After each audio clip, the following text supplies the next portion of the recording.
बिस्मिल्लाहिर्रहमानिर्रहीम। अस्सलाम वालेकुम नाज़रीन, इरफान हाशमी आपको अपने शो में लंदन से खुशामदीद कहता हूँ। पाकिस्तान के अंदर शहबाज शरीफ साहब के हवाले से एक ख़बर बहुत तेज़ी से गर्दिश कर रही है और एक नैरेटिव डेवलप किया जा रहा है नून लीग की तरफ से कि शायद शहबाज शरीफ की मुकम्मल तौर पे बरियत हो गई। एक केस का रेफरेंस दिया जाता है कि डेली मेल ने एक आर्टिकल लिखा और उसके बाद पाकिस्तान के अंदर मनी लॉन्ड्रिंग के हवाले से जो बातें हो रही हैं उसका भी हवाला दिया जाता है कि आज के बाद शहबाज शरीफ साहब को क्लीन चिट दे दी गई, क्योंकि बरतानिया की अदालत ने भी ये कहा और बरतानिया की नेशनल क्राइम एजेंसी ने भी कहा।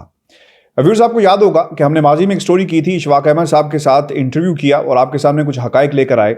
और ये हकाइक क्या थे कि बर्मिंघम की एक मनी एक्सचेंज कंपनी है उस्मान इंटरनेशनल, जिसका नाम बाकायदा डेली मेल की स्टोरी में भी लिया गया और उसके बाद बताया गया कि मनी एक्सचेंज इन्वॉल्व रही मनी लॉन्ड्रिंग के अंदर और इसमें पाकिस्तान बहुत सारा पैसा भेजा गया। नेशनल क्राइम एजेंसी अपनी इन्वेस्टिगेशन करती है और बहुत सारे लोगों को गिरफ्तार भी करती है और एक शख्स उमर रशीद को इस हवाले से सज़ा भी सुनाई गई और 6 ईयर्स की 6 साल की सज़ा सुनाई जाती है और वो फिर अपनी सज़ा काटने के बाद अब बाहर है। लेकिन सबसे इम्पोर्टेंट इस केस में जो इम्पोर्टेंट चीज़ रही, जहाँ तक उस्मान इंटरनेशनल के एक डायरेक्टर का ताल्लुक है आफ्ताब महमूद का, वो इस वक्त वादा माफ गवाह है पाकिस्तान में मनी लॉन्ड्रिंग केसेस के अंदर जो शहबाज शरीफ साहब के ऊपर बनाए गए और उसमें उसने अपनी गवाही जो है वो दी है कि किस तरह पैसा मनी लॉन्डर बरतानिया से किया जाता रहा। यहाँ पर इंपॉर्टेंट चीज़ ये है कि आफ्ताब महमूद साहब नेशनल क्राइम एजेंसी को मतलूब हैं, वांटेड हैं, उनकी लिस्ट पर हैं और बरतानिया से भागे हुए हैं। और याद रखिएगा, ये वही आफ्ताब महमूद साहब हैं जो वादा माफ गवाह हैं शहबाज शरीफ साहब के केस के अंदर। और उसी के अंदर वो मैनेजर उमर रशीद भी।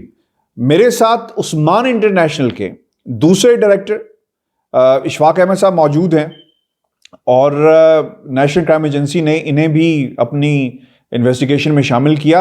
आज इनकी ज़ुबानी सुनते हैं कि बर्मिंघम से उस्मान इंटरनेशनल कैसे काम करती रही, मनी लॉन्ड्रिंग करती रही और डॉक्यूमेंट्स मौजूद हैं नेशनल क्राइम एजेंसी के जो मैं आपको दिखाऊंगा भी, जिसमें नेशनल क्राइम एजेंसी ने आफ्ताब महमूद के बारे में क्या लिखा और इशफाक अहमद साहब के बारे में क्या लिखा, इनसे पूछते हैं। सर, पहले तो बताएं कि ये उस्मान इंटरनेशनल, आपने आजकल खबरें सुनी होंगी शहबाज शरीफ साहब के हवाले से, तो फर्स्ट सर रिएक्शन क्या है आपका, क्या कहेंगे? क्योंकि ये जो आपके दोस्त थे, डायरेक्टर साहब थे, ये तो वही हैं जो वादा माफ गवाह हैं शहबाज शरीफ के केस के अंदर। जी, बिस्मिल्लाहिर्रहमानिर्रहीम।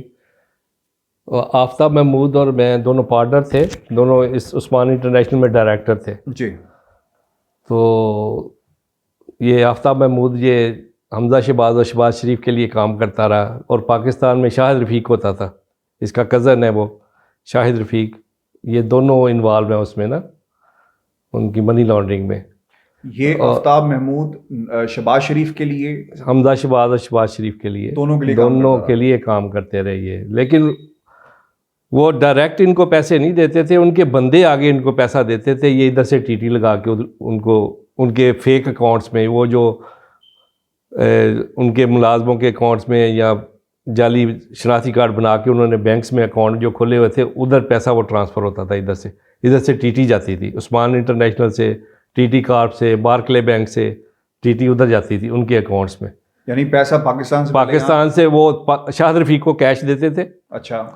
तो फिर इधर से पाउंड की टीटी उनके अकाउंट में जाती थी, उसके अगेंस्ट, उस पैसे के अगेंस्ट। तो ये क्योंकि बहुत बड़ा दाम है, कितनी रकम गई होगी? More than 150 million 150 million pound sterling. Pakistani कितने बन जाते हैं सर? तकरीबन अगर आप 150 सिर्फ काउंट करें तो ये 30 अरब बन जाता है पाकिस्तानी इस वक्त। तो सर ये अभी भी नेशनल क्राइम एजेंसी वाले तो ये तो दावा करते फिरेंगे हम आज़ाद हो गए। नहीं, वो तो नेशनल क्राइम एजेंसी में अभी वो वांटेड है आफ्ताब महमूद। ये बता दें ये कौन? अल्लाह के उसका ब्रिटिश पासपोर्ट है और उसके अंडर जो मैनेजर था एक, उसको 6 ईयर प्रिजन हुई इसी केस के अंदर, उमर रशीद को 6 ईयर प्रिजन, वो अभी 2015 में हुई थी, अभी वो बाहर आ गया। तो केस तो उधर ही है, मनी लॉन्ड्रिंग तो हुई है। यानी उमर रशीद को सजा हुई। हाँ जी, 6 ईयर। हाँ, ग्रीन स्ट्रीट में ईस्ट लंदन ग्रीन स्ट्रीट में वो ब्रांच का मैनेजर था। और आफ्ताब महमूद साहब, आफ्ताब महमूद डायरेक्टर था। वो क्योंकि इन्वॉल्व था इसमें, उसको वो पहले ही इधर से ना भाग गया दुबई, फैमिली लेके पहले ही दुबई भाग गया जब, क्योंकि पता चल गया था ना कि ये मसला गड़बड़ हो गया है, एनसीए के पास सारा कुछ रिकॉर्ड आ गया, तो वो पहले ही सारा कुछ लेके इधर से दुबई भाग गया। अच्छा, आपको लगता है कि क्योंकि आफ्ताब महमूद भागा हुआ है यहाँ से, हाँ जी, और अब जो नेशनल क्राइम एजेंसी ने जो इन्वेस्टिगेशन की है, कहीं ना कहीं ताने बाने इसके मिलते हैं, और इसी चक्कर में ने इन्वेस्टिगेट मजीद जो है वो किया गया हो? अभी तक नेशनल क्राइम एजेंसी के डॉक्यूमेंट्स में, मैं आपको डॉक्यूमेंट्स ओरिजिनल जो है ना वो दे देता हूँ, उसमें आप देख लें, he is on run. Aftab Mahmood is on run, भागा हुआ है। हाँ जी, उनको वांटेड है ये। आपको सर कब पता चला कि ये जो आफ्ताब महमूद भाई साहब हैं, ये इस खानदान के लिए काम कर रहे हैं मुबैना तौर पर? तकरीबन काफ़ी देर बाद ही पता चला मुझे। जब ईयर याद है हाँ आपको? जी, ईयर कौन सा था? मुझे पता चला जी ये 2011 के हाँ अंदर। जी, 2011 हाँ जी, 2011। और फिर नेशनल क्राइम एजेंसी को कब पता चला? क्योंकि नेशनल क्राइम एजेंसी जो है ना वो ट्रेस कर रही थी ऑलरेडी, इनका कंप्यूटर सिस्टम, टेलीफोन सिस्टम सारा हैक था को तकरीबन 1.5-2 साल से। जब उनको पूरे एविडेंस मिल गए हैं तो फिर उन्होंने पकड़ा इनको। आफ्ताब महमूद तो भाग गया ना, लेकिन उन्होंने रेड सारी जगहों पे किया, ऑफिस में, सब जितने मुलाजम थे उनके घरों में, मेरे घर पे। आफ्ताब ने अपना घर छोड़ दिया हुआ था, वो रेंट पे दिया था, वो तो फैमिली लेके पहले ही दुबई चला गया था, उधर भी रेड अच्छा, किया। ये जो लेटर है जो आपने मुझे पहले दिखाया है, हाँ जी, इसमें कुछ नाम हैं, और ये मैं आपकी इजाज़त से मैं पढ़ना भी चाहूँगा, और अपने सुनने वालों के लिए भी। इसमें आपने लिखा कि गुलबर्ग के कुछ अकाउंट्स का भी जिक्र है। मैंने नहीं लिखा हुआ, ये एनसीए ने लिखा हुआ, नेशनल क्राइम एजेंसी ने लिखा है। हाँ बिल्कुल जी, सही। ये लेटर, ये जो डॉक्यूमेंट्स है ये एनसीए के। अच्छा, इसमें नेशनल क्राइम एजेंसी ने लिखा कि we can confirm so many illegal transactions were made through Barclays Bank under this account numbers and sort code। खैर अकाउंट नंबर इसमें सोर्ट कोड्स दिए हुए हैं। And through TT money corporation company based in TT money corporation company जो London में थी, ये भी आपकी कंपनी है सर? नहीं, ये इसके थ्रू आगे बेचते थे, वो मेन डीलर है, यानी पिकाडली में, यानी उस्मान इंटरनेशनल उनको पे करते थे। अच्छा, मतलब बहुत ज्यादा छोटे डीलर जो है ना वो बड़े को देते हैं, वो आगे फिर बेचता है। We also confirm that most of the transactions are made to AA exchange franchise situated at main boulevard Gulberg Lahore. हाँ जी, यानी ये उस्मान इंटरनेशनल और फिर एए जो गुलबर्ग लाहौर जो ऑफिस बनाया हुआ था, वो एक फ्रेंचाइज ली हुई थी एए एक्सचेंज से। अच्छा, हाँ जी, तो ये पैसे वहां पे जाते थे, जो पैसे उसके थ्रू आगे डिस्ट्रीब्यूट होते थे, अकाउंट्स में जाते थे। आपको शक वो पैसे उधर देते थे ए एक्सचेंज में, तो लेकिन टीटी इधर से लगती थी। आपको शक कब हुआ कि यार ये बंदा जो है ना ये कंपनी में गड़बड़ कर रहा है? 2010 के आखिर में मुझे शक हुआ, तो मैंने कहा ना ये साहब वगैरह लाओ सारा, तो वो जी कंप्यूटर फॉल्ट हो गया है जी, ये हो गया है जी, स्टेटमेंट कोई नहीं जी, फला नहीं है, ये नहीं है, वो नहीं। फिर काफ़ी लड़ाई झगड़ा हुआ। तो फिर आपने उसे कहा कि फिर बंदे भी डाले बीच में कि भाई बैठ के फैसला होगा, ये होगा, वो होगा। लेकिन they are too clever they are, you can not catch them. अच्छा, उस्मान, अच्छा इसमें ना कुछ नाम जो लिखे हुए हैं, एक इशफाक अहमद, आपका नाम उन्होंने लिखा, फाउंड नॉट गिल्टी। हाँ जी, यानी सिर्फ मैं ही नहीं हूँ, मैं गिल्टी नहीं हूँ, बाकी सारे गिल्टी हैं। Aftab Mahmood on a run भागे हुए हैं, और आफ्ताब महमूद ये वही साहब हैं जो पाकिस्तान में वादा माफ गवाह हैं। मिर्जा अदनान मुजफ्फर ये और भागे हुए हैं, उधर अंदर भी रहा है, ये बेल पे बाहर आए हुए हैं, और ईसीएल में है आफ्ताब महमूद और शाहिद रफीक भी। अच्छा, मिर्जा अदनान मुजफ्फर ये भी भागे हुए हैं, ये भी इनका कज़न है। अच्छा, इनका कज़न, यानी पूरी कज़न है, उधर ही है पाकिस्तान में, ये पाकिस्तान में अब। और उमर ये इधर होता था, स्टूडेंट वीज़े पे इधर आया हुआ था, तो हमारे ऑफिस में काम करता था ये अदनान। उमर रशीद साहब का आपने बताया कि उमर रशीद भी स्टूडेंट वीज़े पे आया हुआ था। अच्छा, ये भी स्टूडेंट, इसको 6 साल की कैद हुई। और नुमान महमूद भट्ट साहब है, ये भी स्टूडेंट वीज़े पे आया हुआ था, और ये भागे हुए हैं। ये भी नहीं, ये चला गया था, फिर उन्होंने छोड़ दिया फिर इसको ना, क्योंकि ये मुलाजम था ना, उसको फिर मुलाजम को तो कुछ नहीं कहा ना इसको। हाँ जी, मिर्जा शाहिद रफीक साहब जो है, मिर्जा शाहिद रफीक वो जो उधर है पाकिस्तान में मैनेजर था, तो वो ईसीएल में है। फिर मिर्जा मुजफ्फर बेग साहब हैं, ये इनका मामू है, strongly involve in main suspect. हाँ जी, एनसीए ने ये लिखा है। हाँ फिर जी, हाँ जी। ये लिखा है कि अयाज सन ऑफ मिर्जा बशीर अहमद, ये उसका भाई है Aftab, strongly involve in main suspect, यानी पूरा खानदान ही इन्वॉल्व था। पाकिस्तान में पूरा खानदान ही, वो ना जैसे मकड़ी की तरह आपको जकड़ नहीं लेते कि पूरा बिजनेस पे होल्ड कर लिया, आपको पता ही नहीं चलने देना कुछ भी, बस ये मसला बन जाता है। और व्यूअर्स, ये इंपॉर्टेंट चीज है कि ये नेशनल क्राइम एजेंसी ने अपने इस लेटर में लिखा है, नाम कौन से हैं, आफ्ताब महमूद का, मिर्जा अदनान मुजफ्फर का, शोएब सरवर, नुमान महमूद भट्ट और उमर रशीद, ये वो लोग हैं जो स्ट्रांगली इन्वॉल्व हैं पाकिस्तान में भी और बरतानिया के अंदर भी। और ये हकीकत है कि किस तरह पैसा मनी लॉन्ड्रिंग किया जाता रहा। बकौल इशफाक अहमद साहब के तकरीबन मोर देन 100 मिलियन पाउंड्स। वैसे तो बहुत ज़्यादा ट्रांसफ़र हुआ है वो, लेकिन रेगुलर ट्रांसफ़र हुआ है वो तो लोगों का भी है और दूसरा नॉर्मल जो लीगल होता है वो भी है, लेकिन इनका जो है वो 150 मिलियन से ऊपर है सिर्फ इनका। तो सर ये मुझे बताएं, मैं ये समझना चाहता हूं, हमने पहले भी आपसे बात की थी, नेशनल क्राइम एजेंसी इन्वेस्टिगेशन करती है और पाकिस्तान भी राब्ते में है, तो क्या पाकिस्तान ने नहीं बताया होगा कि जनाब आफ्ताब महमूद साहब जो है वो हमारे मेहमान हैं और आप इन्हें ले लें क्योंकि आपको मतलूब है, वांटेड है? मिस्री सवाल तो बनता है ना। नहीं तो इधर वो अल्ताफ हुसैन भी तो था ना अल्ताफ हुसैन है और बड़े बंदे हैं, इतने बड़े मगरमच्छ हैं इधर जो गलत हैं लोग इधर, लेकिन ये उनको सपोर्ट करते हैं ये लोग, ये उनका सरमाया है, ये गलत लोग जो है ना इन लोगों का सरमाया है। लेकिन आफ्ताब महमूद वादा माफ गवाह है और पाकिस्तान, हाँ जी, वो पाकिस्तान में, लेकिन इनको पूरी इंफॉर्मेशन है, एनसीए के रिकॉर्ड में है कि he is on run, NCA के अपने रिकॉर्ड में है कि Aftab Mahmood he is on run, original document मैंने आपको दे दिया है एनसीए का। यानी ये तो कहीं ना कहीं लूप होल्स यहाँ भी मौजूद है। और उससे बड़ा, सबसे बड़ा प्रूफ ये है, वो कहते जी ये नहीं, वो 6 साल की सेंटेंस बंदा काट के आया इसी सिलसिले में, उमर रशीद। हाँ जी, प्रिजन। उमर रशीद वो मैनेजर, हमारा मैनेजर था, मैंने ही उसे रखा था अपनी कंपनी में, तो मैंने मुलाजम किया था। आफ्ताब महमूद सर आया कहाँ से था?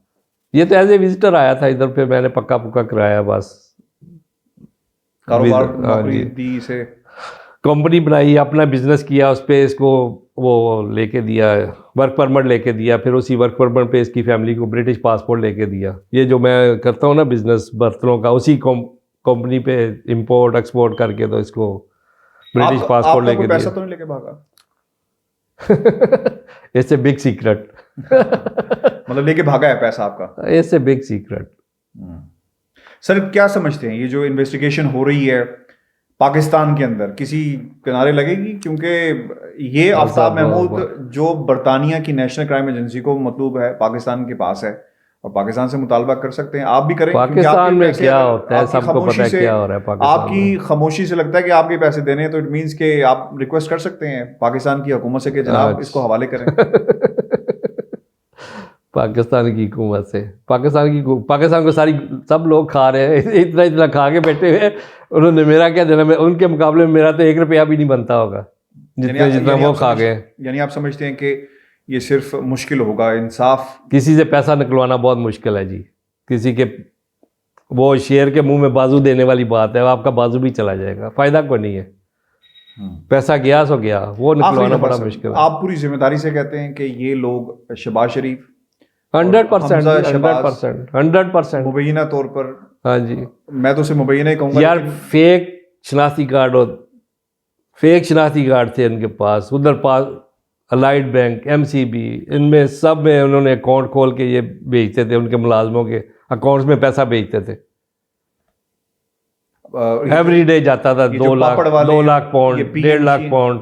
अच्छा, हर रोज 2.5 लाख पाउंड जाता? हर रोज जाता।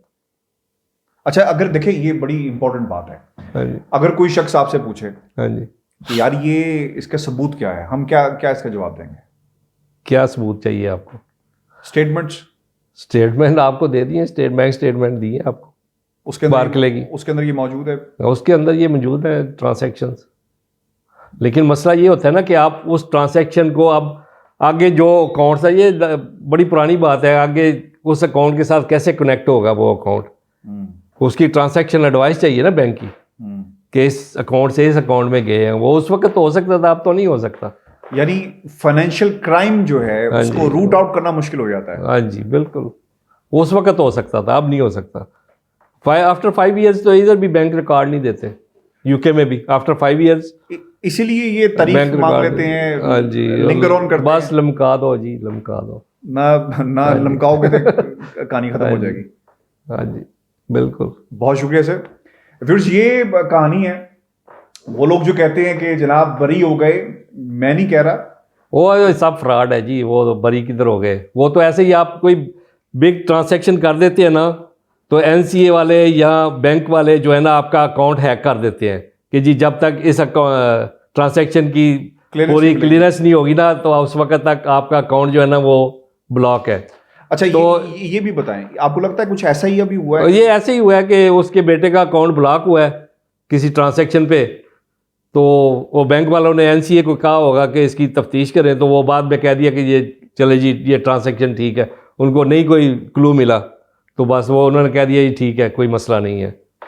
ऐसे तो मेरे साथ कई दफ़ा हुआ है, इंक्वायरी हुई है, कई दफ़ा इंक्वायरी हुई है मेरे साथ, कोई मसला नहीं है। यानी एनसीए वाले कई दफ़ा आए हैं चेक करने, आपके पास आके चेक करते हैं? हाँ जी, बस चेक करते जी, बिल्कुल। एनसीए वाले को बड़ी ट्रांसैक्शन हम करते थे तो एनसीए वाले आ जाते थे कि ये ट्रांसैक्शन के डॉक्यूमेंट्स प्रूफ लाएं, उनको प्रूफ दिखा दें तो कुछ प्रॉब्लम नहीं है। तो वो मॉनिटर करते थे, अंडर सर्विलेंस होते थे? आप क्या होता था?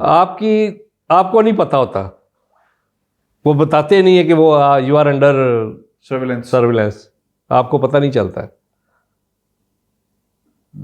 हाँ जी, बहुत शुक्रिया sir, thank you very much. Viewers, ये हमारा आज का शो था। इशफाक अहमद साहब से आप सुन रहे थे, और उन्होंने कम से कम मुझे तो हैरान भी कर दिया है कि ट्रांजैक्शंस होती रही हैं, मनी लॉन्ड्रिंग होती रही है, और ये ख़ुद वो कह रहे हैं, मैं नहीं कह रहा। और मुबैना तौर पर ऑब्वियसली इसके प्रूफ वो कहते हैं कि बैंक अकाउंट्स मौजूद हैं। नहीं तो उन्होंने आफ्ताब को और शाहिद रफ़ीक को पकड़ा किस लिए? आफ्ताब को और शाहिद रफ़ीक को किस लिए पकड़ा? And why Aftab is on run in NCA documents, और पाकिस्तान में वो पकड़ा हुआ है। पाकिस्तान में पकड़ा हुआ है और ईसीएल पे है। Everything is correct, 100% right, everything 100% right. बिल्कुल ठीक है। इशफाक अहमद साहब हमारे साथ मौजूद थे, और ये फैसला अब आप खुद करें। वो लोग जो इस खबर को छुपाते हैं, चलने नहीं देते, ये उनके लिए this is an eye opener कि एक इवेंट होता है, बड़ी रकम आती है अकाउंट के अंदर, उसको यहाँ की नेशनल क्राइम एजेंसी चेक करती है कि भाई ये पैसा कहाँ से आया, ये एक रूटीन प्रोसेस है। अब इसको पूरे अपने जो पाकिस्तान के अंदर जो कुछ हो रहा है उससे जोड़ना, मैं ये समझता हूँ कि जो हमें इशफाक अहमद साहब ने बताया उसके तनाजुर में ये ठीक नहीं है। इसकी बाकायदा इन्वेस्टिगेशन होनी चाहिए। और अभी ये केसेस पाकिस्तान में चल रहे हैं, क्योंकि आज फ़र्द जुर्म भी आयद की गई है मिसेस शहबाज शरीफ, नुसरत बेगम पर, और अभी बहुत सारा ये केस जो है वो आगे चलना है। व्यूअर्स, अपने कमेंट्स हमें ज़रूर भेजिएगा, क्योंकि मैं अब आपको मुसलसल जो है इस पर अपडेट भी करूँगा बरतानिया से, और अपने कमेंट्स हमें दें, और इस हवाले से जो मज़ीद इन्वेस्टिगेशंस होंगी वो भी हम आपके सामने रखेंगे। इजाज़त दीजिए, अल्लाह ने के बाद।